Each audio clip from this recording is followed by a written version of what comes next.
Hello friends of the channel. I'm going to be doing a Space Marine Terminator.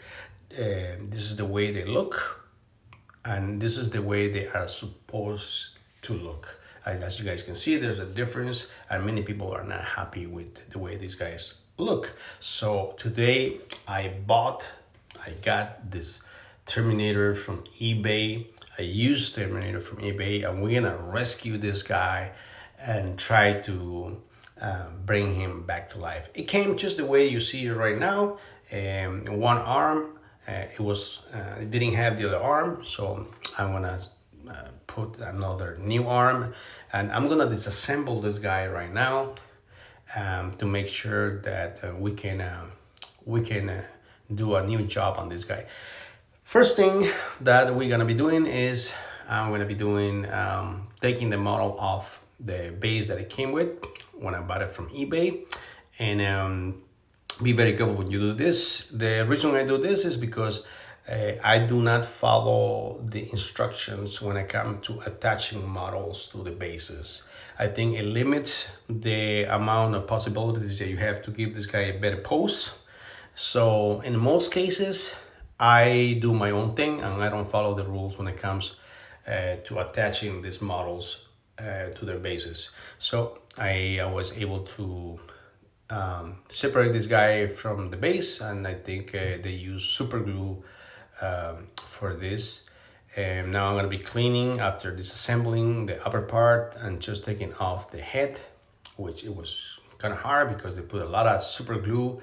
This is the way the model looks. Now I'm going to be using some sandpaper in order to take off the residue of super glue that is still attached in the model. This is very important because if you use any other type of glue, you're gonna have problems if you don't clean the old dry glue first, especially if you use extra thin plastic cement the way I do it.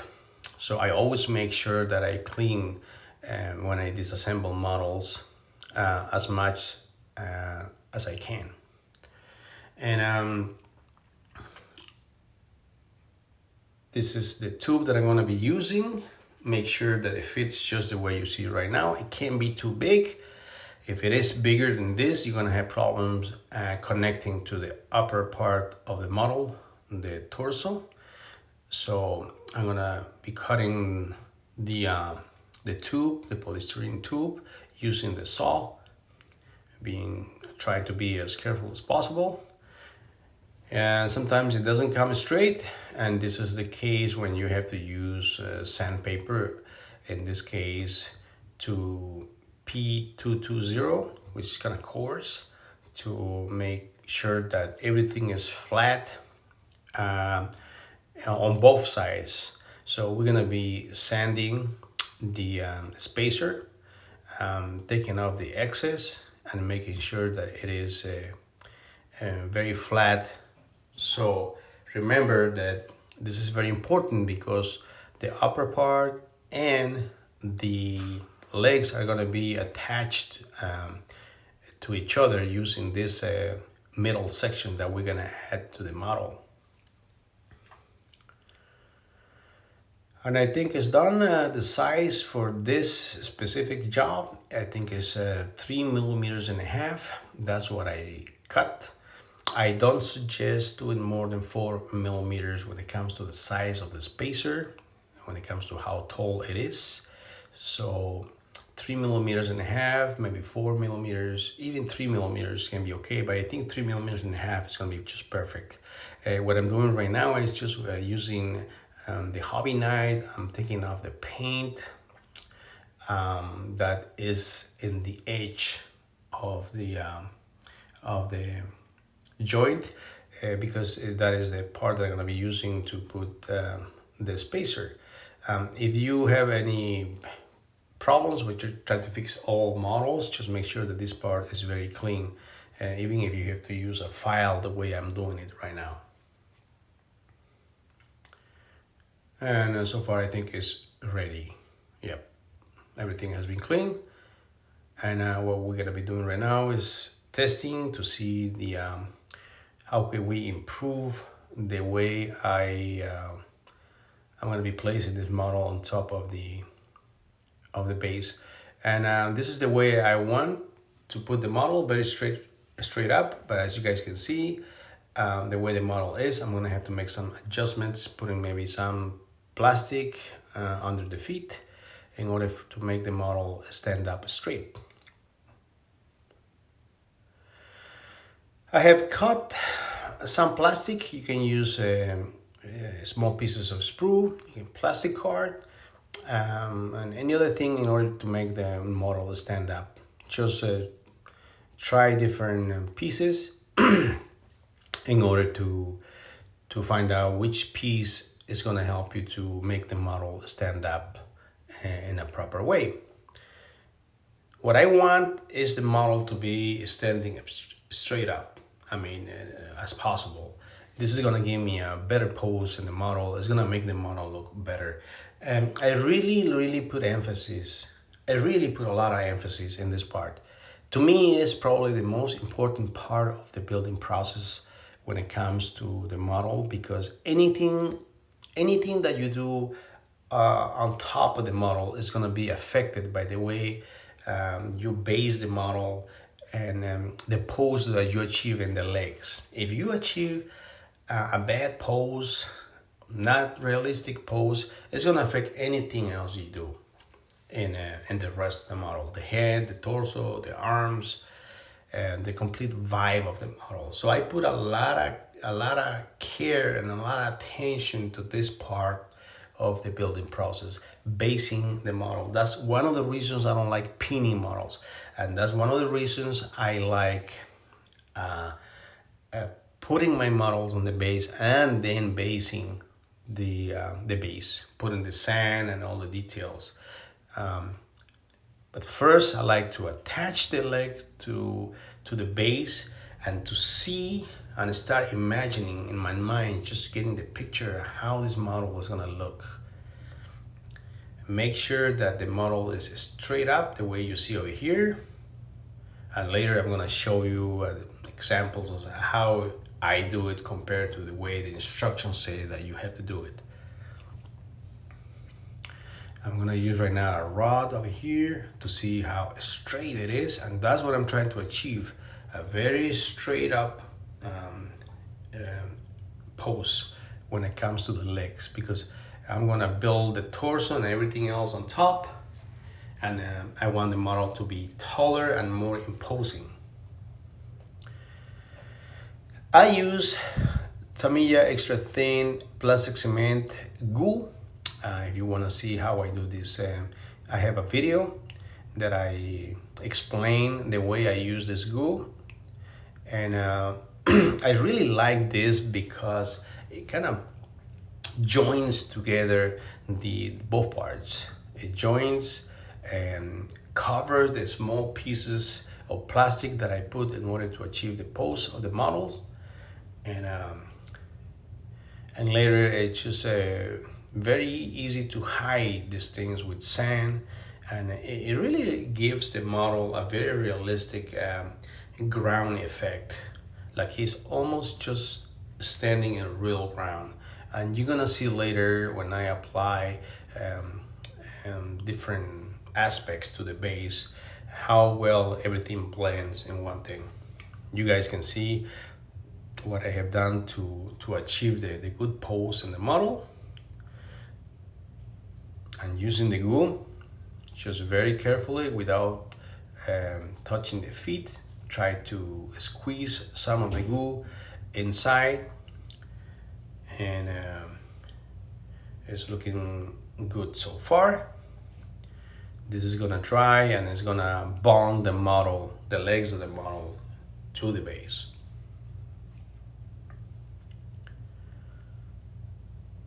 Don't forget, one more time, I'm going to explain, I put a lot of emphasis in building and the legs and the base. For me, is the most important part of building a model. It just, to me, it makes no sense to build a model that doesn't look imposing and it doesn't show the best version of itself. And for that, you need a a good pose. It's just like the same way when you take a picture, you want the best pose in order to come out in the picture in your best possible scenario and looking the best. You can use different things to embellish the base. I am very much fan of doing very grimy and dark bases. Try to imitate as much possible battlefield, putting debris, maybe pieces of tubes, pieces of concrete, skulls, bones, metal pieces that just make the model look like he's actually walking in the battlefield.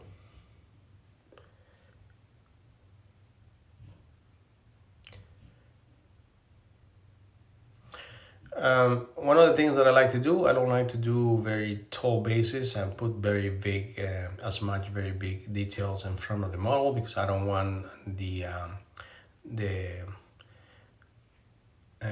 different things that I put in the base to steal from the model. I kind of like the model to show all his body. So try to, if you want to put some tall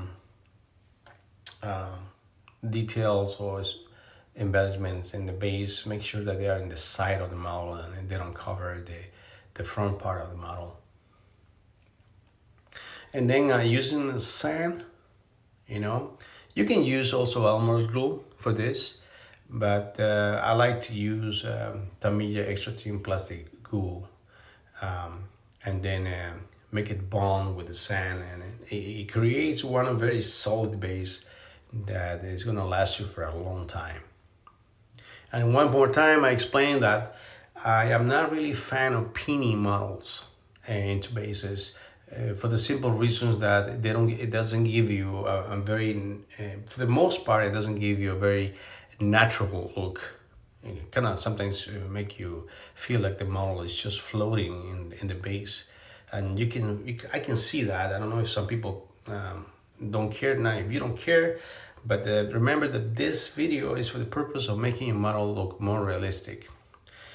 I'm gonna do some bones too, some different types of skulls, and put some extra thin plastic cement on the side just to make sure that you help bonding and everything in as one piece.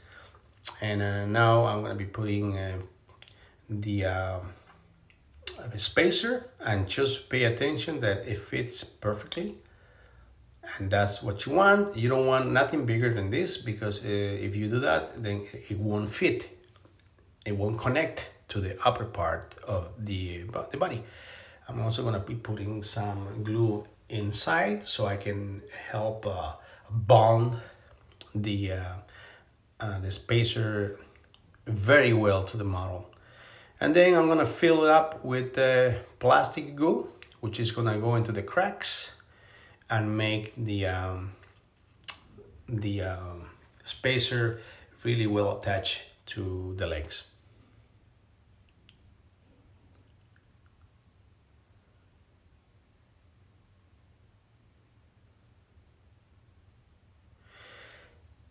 I'm gonna be doing the same thing in the torso, the part that's gonna be attaching to the spacer. I'm gonna do extra thin plastic cement, and then I'm gonna put the glue. You wanna do the proper amount, don't do too much, don't do too little. And once it attached, this is the way it looks. I am gonna be gluing the arm on this model, and I'm gonna try to find the right position, the right angle for the arm, and also the other arm. This is the arm that I have in my bead box that I'm gonna be putting this model, and also the head. But this time I want to give the head a little bit of different position. I don't want it to be looking straight to the front. And so I'm gonna start playing around to see if it can be looking to the left side or to the right side. And then you have to see the movement of the arms and how the legs are moving to see which one will be the more natural, realistic pose for the model. Once you wait a little bit to be dry, a few minutes, I'm gonna be attaching the shoulder pad on the model. And when it comes to the Tamiya Extra Thin plastic glue, it's always good to put on both parts so the bond can be better. I really like bonding the model really well because many times I end up selling these models and I want the person that buy the model not to have any problems. The model came with some mold lines that I'm going to be cleaning, even if the models already has some paint, but I have no choice in this case. And I'm going to have to be fixing those mold lines. And right now what I'm doing is I'm just checking the model as a whole to see if I'm happy with the pose. I want him to look really imposing in the battlefield. And sometimes this is not necessary, but sometimes what I do is I will just take the tube and just reinforce some parts of the armor in the waist. In this case, I decided to put some pieces of tube in the side of the model. In this way, it's gonna make the waist a little bit wider. As I say, you don't need to do this, but it's just something that for this specific model I decided to look. And there you see one of the mold lines that I have to clean later. So I'm gonna just be putting this small piece of tube on the side, and this is the way it looks. I'm gonna be doing the same thing in the other side, and sometimes you can do that in the back too. And as I said too, it's just to make sure that the model bonds better. Both parts are attached in an even greater way, stronger way. And also makes the waist look a little bit wider if that is what you want. I mean, in this case, I thought that it was the proper way to do it. And you're gonna be doing right now maybe an analyzing of the way the model looks. In this case, I decided to put a pouch. You know, if you follow me, you know that I'm big in putting pouches and gear on models. Even Terminators, I think that you have some gear. I just don't like with the models. They have no gear. So in this case, I decided to put a big, huge pouch that it goes perfectly with the size of the Terminator. And also gonna be putting some grenades in front of the model, just by the belt buckle. Just one in each side. I decided I was gonna be putting maybe a pouch, but I decided that probably having some grenades in the front part of the model is gonna help the model look better.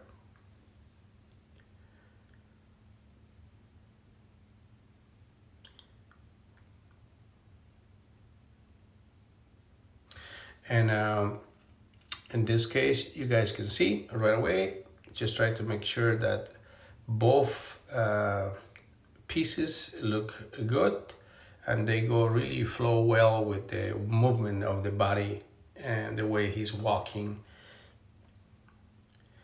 And as I said before, in this case, I'm gonna be cleaning. Sometimes it's hard to clean mold lines once you have paint or you have a base paint or any kind of finish work that has been done in the model, but sometimes you have no choice. You have to do what you have to do. And in this case, I'm going to be covering everything with Vallejo undercoat. Using a brush, try to get as much as possible, and being very careful not to overdo it. You don't want to just clog some details. and you can use the color of your choice. In my case, I mostly all the time I use black undercoat. You can use a spray or you can use airbrush if that's what you want, but you want to cover everything because later you will see how important it is for the model to be really dark once you apply the other coats of paint later. I also like to do the base with the brush, putting the undercoat with the base. This is going to help the base just to be more solid and more held together when I apply the gray paint. And in this case, I'm going to be doing a semi-dry brush, which is not dry brushing, but just putting paint very, very carefully in the model. Very carefully in the model. Just making sure that the paint really stays in the upper parts, and then avoiding the model going into the dark parts and the cracks in the model. And as you guys can see, it really highlights the details in the model.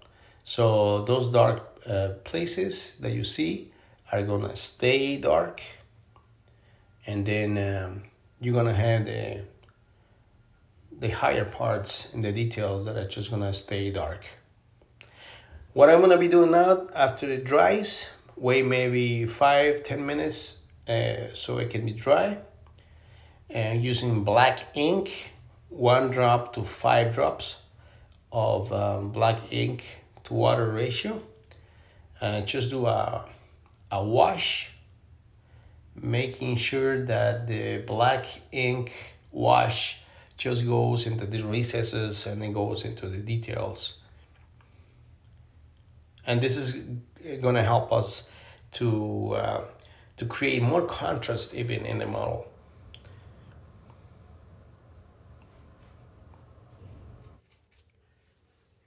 We're going to keep doing this till we see that everything has been dark.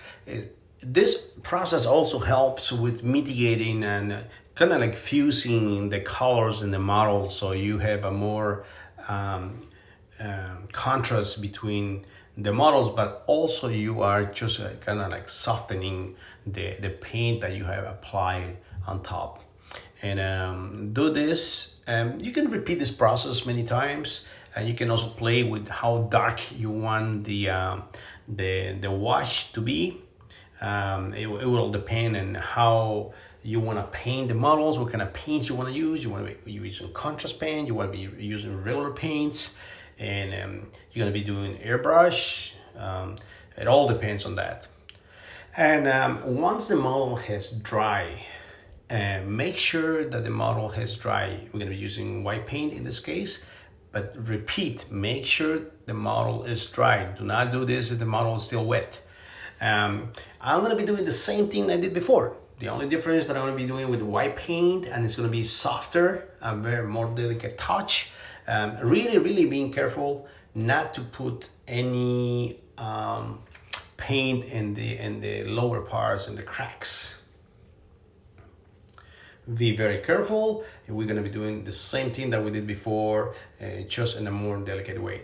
Guys, one more time, I mean, if you want to help us in the channel, you can support us in Patreon. You can buy these models on eBay too, or you can share the channel, help us to grow. There is so many channels out there that only talk about painting models. There's so few material out there that talks about doing this type of changes to models.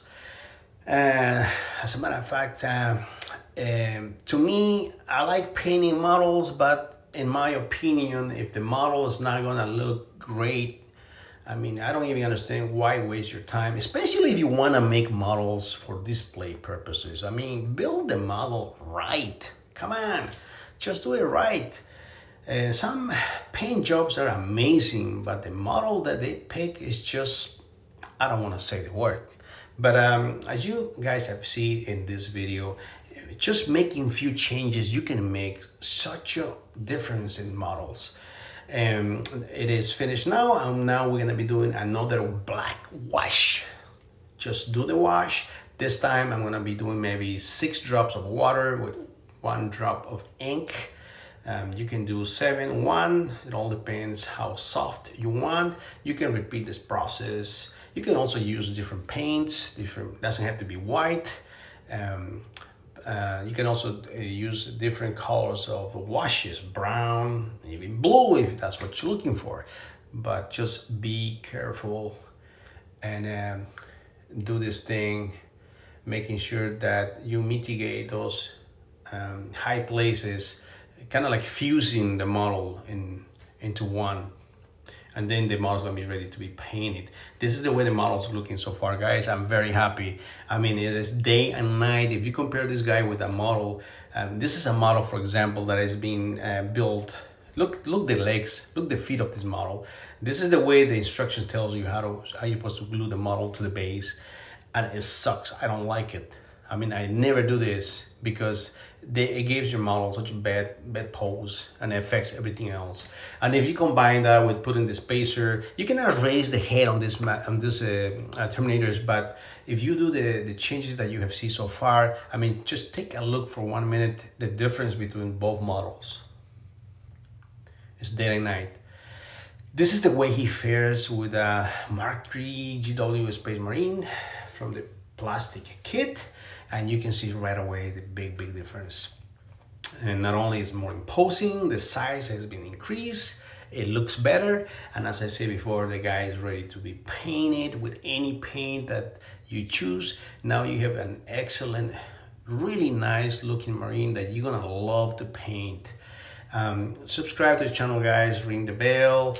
There's so many channels that touch the subject of painting, and not too many channels out there that touch the subject of building a better model, more imposing model, fixing the anatomy, maybe the proportions of the model.